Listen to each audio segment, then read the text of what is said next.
This is a public service announcement from yours truly, CB.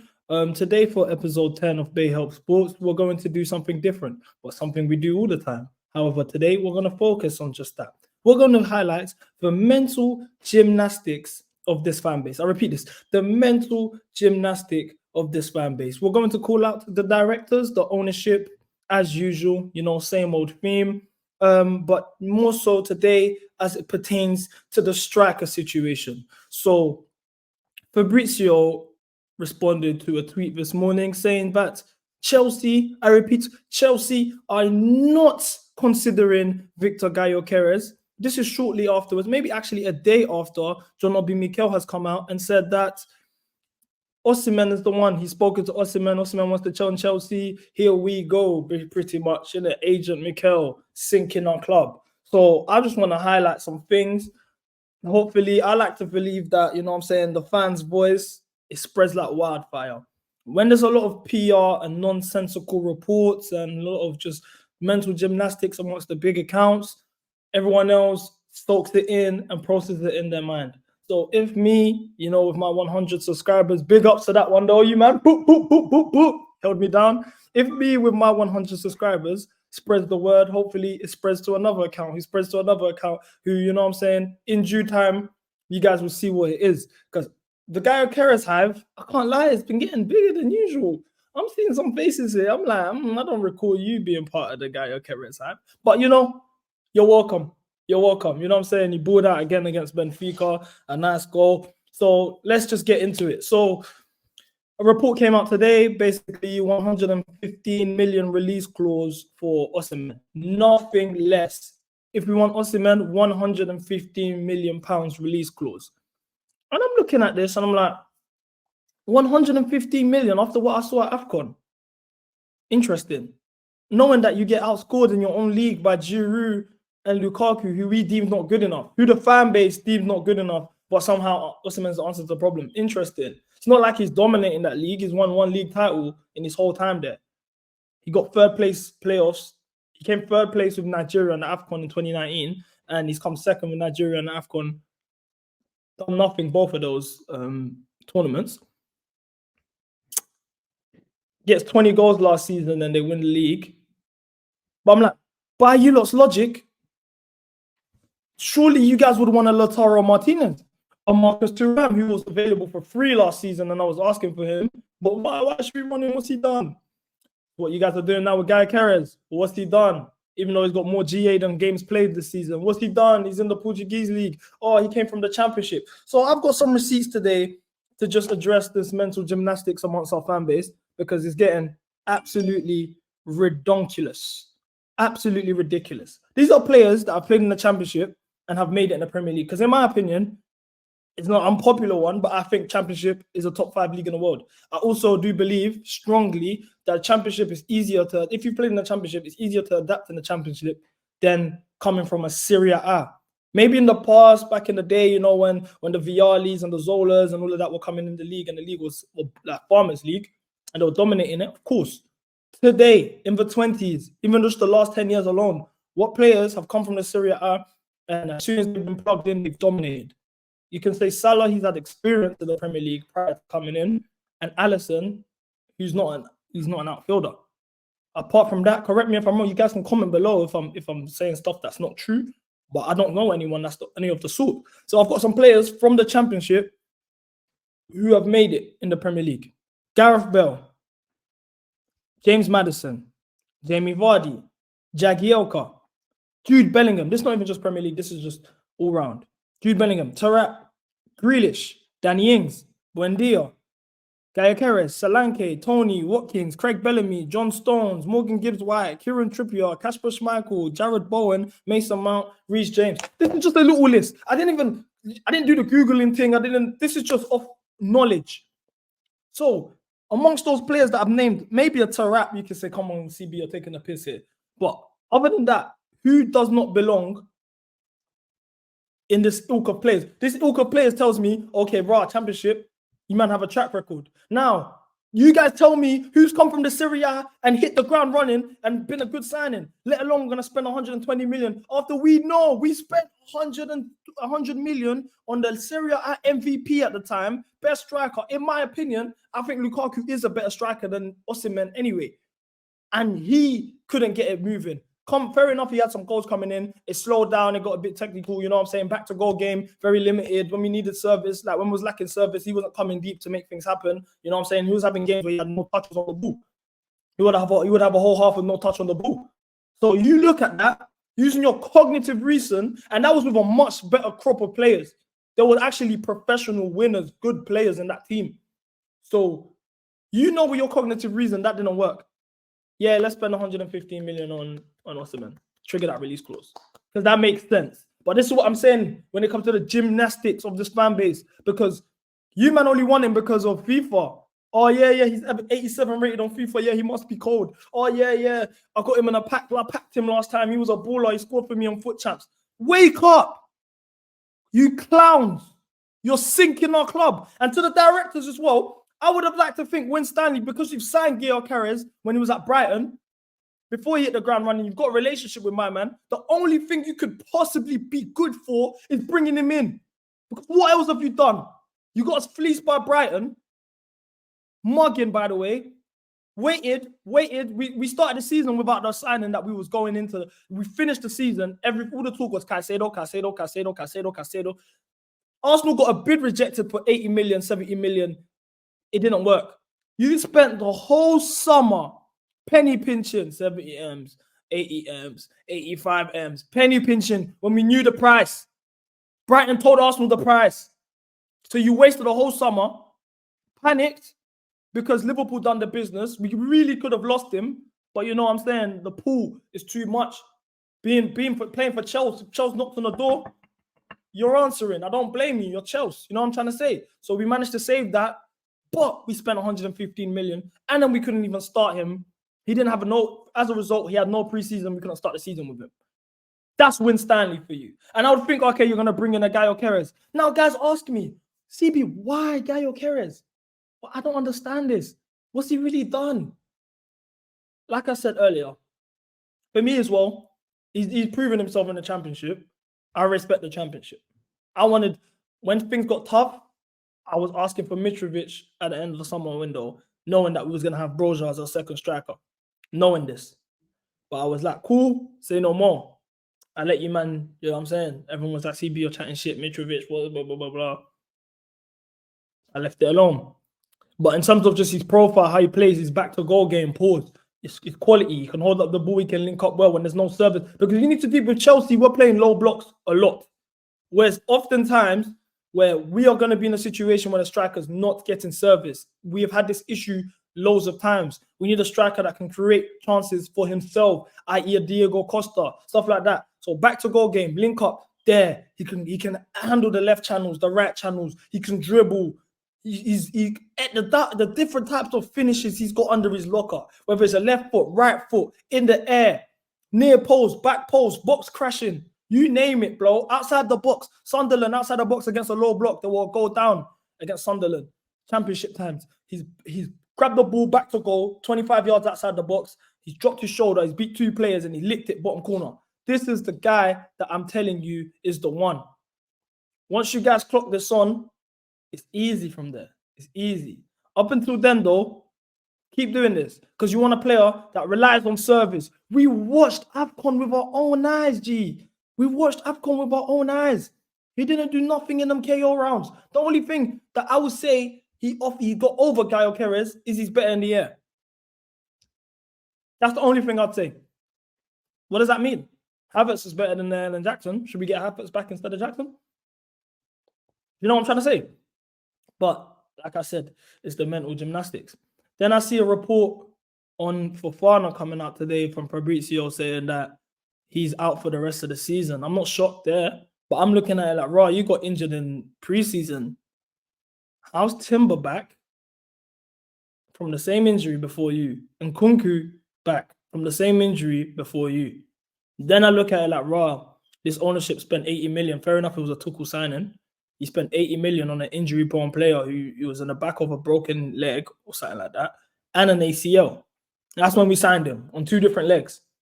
He's come in, he's got an ACL. And I'm sure he had injuries last season anyway, in his first season. So now I'm looking at that, and I'm like, okay, we have a history of signing injury-prone players.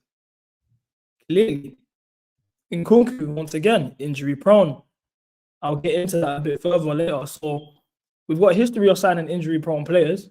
Yeah, do you know what? Let's trigger a £115 million release clause on an injury-prone player. This fucking club, blood. This is the standards, though. This fan base is an absolute joke. It's an absolute joke. You man lap it all up. So yeah, and then they're asking for a leasing for 50 million. Okay, let's do that. Let's spend 50 million on a leasing. Let's put 150 million on Osimhen. Come December, when everyone's fucking injured, you're going to be blaming the management and making excuses for these gas players, blood. Wake up and smell the coffee. It's not that difficult. It's reason. It's just about having reason, common sense. That's what I'd like to call it. That is actually embarrassing. It's embarrassing. You man were making excuses for Nkunku. Oh, wait till Nkunku comes back. Our season's going to be better. Wait for Nkunku to come back. We don't need to sign nobody in January. Nkunku's going to be a new signing. I told you guys from the very beginning, you're putting your hopes up on a Bundesliga striker. When has a Bundesliga striker come into the Prem and hit the ground running? Son. Heung-min Son is the only one, in case you was wondering. So now that's that. And you know he's injury prone. We signed him a month after he's done his MCL and he missed the World Cup. We signed him a month after that, or even that same month. So now I'm looking at you, man, and you guys are asking for these injury players for ridiculous fees. Make this make sense.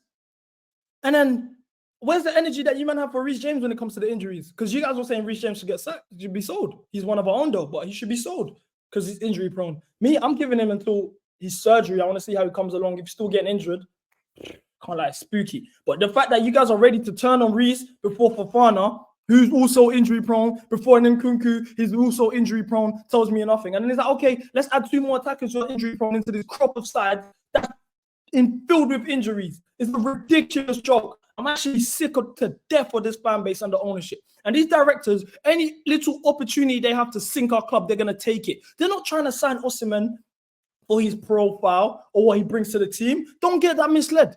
Don't be confused. It's nothing to do with his footballing abilities. It's the branding situation. They know they got all these Nigerians, the whole of Africa really, that's going to root for them. Mikel, I swear down, these bench players that are talking like starters, I hate it. You didn't even play for us like that, blood. You started the Champions League final with a dead team. Fair enough, innit? It was injuries on that side, though. Let's not act like we ain't have injuries and suspensions why you even started. Other than that, bro, you ran 15 minutes on the bench where a goal up so we can hold the lead. You was not a main guy like that. So you running around trying to sink our club just so you can pattern your relationships with guys from your country is an absolute disgrace, blood. It's a disgrace. You don't hear me running around saying we should sign Bakambu and all of these, scrubs from the Congo team. I don't do that. Why would I do that to you, man? Do you know what I'm trying to say, like? So why are you trying to sink our club for? You are basically a brown envelope. You're basically a brown envelope. You're basically putting your personal gain and your personal needs before the club, and you're getting a little check. You think you're not getting it? You don't think my man's getting a little slice of that sign-on fee, that agent fee of the work he's done? You're joking. You're a brown envelope, bro, and you're sinking our club for your own relationships. Drogba expected better from you, especially considering Jackson before the finals coming out saying how much he respects you, he idolizes you, he wants to emulate your role. In my opinion, I think he's actually, as a footballer, not a striker, a footballer, Jackson's a very good ball. He's a baller. He's mad tech. He's got the zinky mizwinkies. You know what I'm saying? He's actually cold. So credit to him there. You're airing my man's calls. You don't offer him no advice. You're not doing this and that. But you're shouting Osimhen, doing this and that for Osimhen. I'm looking at you a bit funny, Diddy. And I fuck with you. I would never disrespect you. You know what I'm saying? You're my favorite player ever. But I am looking at you a bit sus. I'm not going to lie to you. That is very suspect. It's very suspect. But this is what I mean.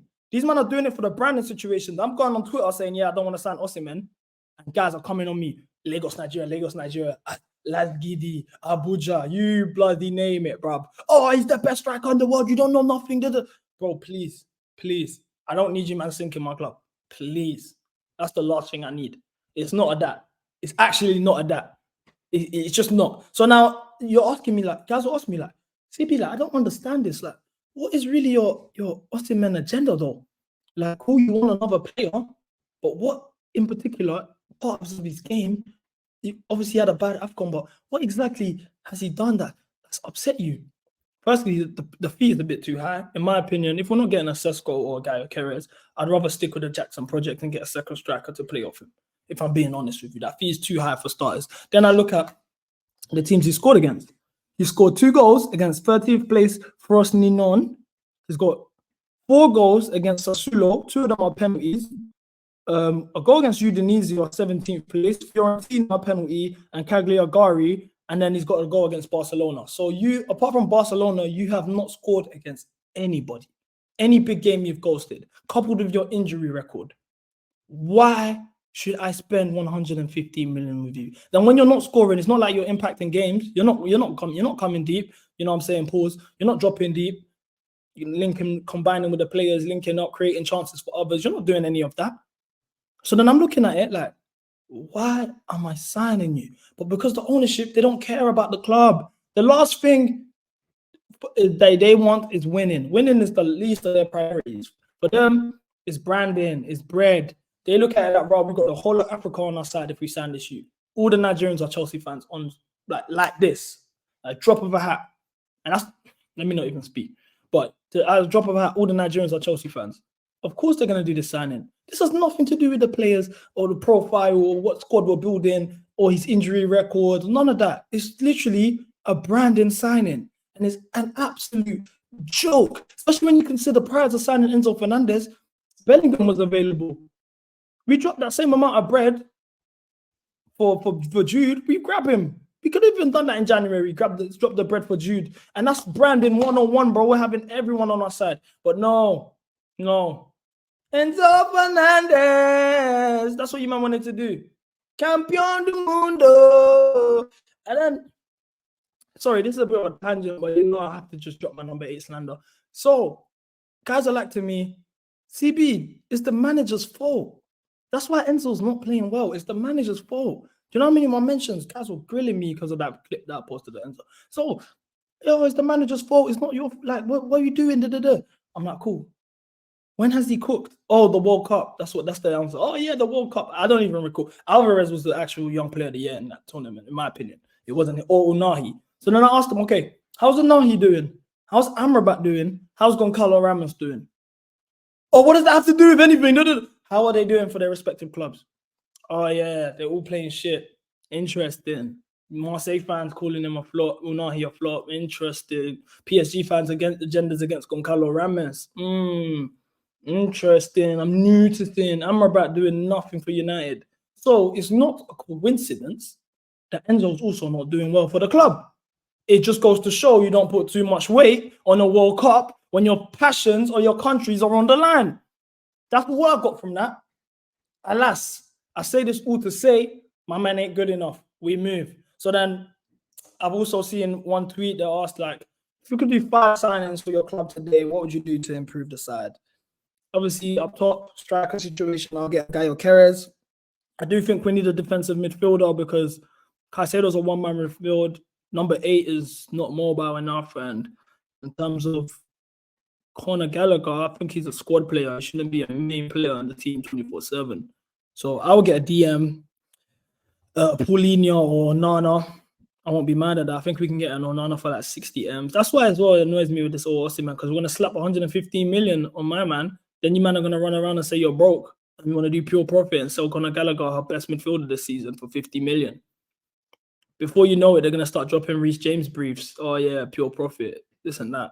It's absolute liberty, man. It's absolute liberty. But yeah, I'll get Onana. If we get Gyokeres for 80 million, I'll get Onana for 60, you know what I'm saying? Realistically, we'll break it like 2 birds, 1 stone type shit. Diomande or Todibo. I like Diomande, but I'm not really too keen on the young player.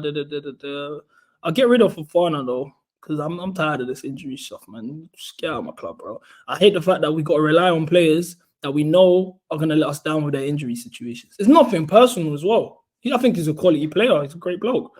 But it's injuries. We got rid of Iron Robin in 2007 because of injuries. It wasn't his ability. It's just time don't wait for no one. A real winning club ain't going to wait for injury-prone players, bro. That's the truth. Left back, I'll get Theo Hernandez, and then in goal, I'll get Diogo Costa. Then I think that's enough to raise the levels a bit. All of these guys have won stuff. Gyokeres and Diamonde are about to win the league. Do you know what I'm saying? Paulina and Onana ain't actually won anything, but they're units in midfield. We need that profile. They're proven in the Prem. You know what I'm trying to say? Like, it just makes sense. And yeah, then the last thing, I see Poch do his presser today, and he was talking about the number one situation with Petrovic and Costa. In my opinion, I think he was a bit coy with his response, but I think he's going to start Petrovic as our number one. But it's just about people pleasing, isn't it? Obviously, Sanchez left the club because of a falling out with De Zerbi over him being made a number two, then ultimately a number three. So the ego thing is just about man managing, isn't it? So he was like, obviously, I can only play 11 players. I don't want to talk about it. They know this and that. But it should be Petrovic. If it's not Petrovic, then that just really just shows that, yeah, like, there's no merit in this team, bro. Anyone can play based on your status and upsetting, people-pleasing guys. And if that's really the case, then we'll never grow as a club. I expect us to win against Brentford. I expect us to win. We need to handle that business. In all honesty, though, with the league, for me, I'm over it. FA Cup's really where it matters to me. That's where I'm at. And I'm going to every FA Cup game. But for the league, kind of over it. I'll probably go to a couple games, but I ain't really eager to go. I'll go to the games where I'm seeing real footy, you know, signs on the line, some rivalry, stuff like that. But the league right now, it's not. It's over. And it's sad because we just 1st of March, season's over, and the league campaign don't mean anything. Don't need ID, watch out for CID. I'm that guy that's forever, you know, we're sticking together, yeah.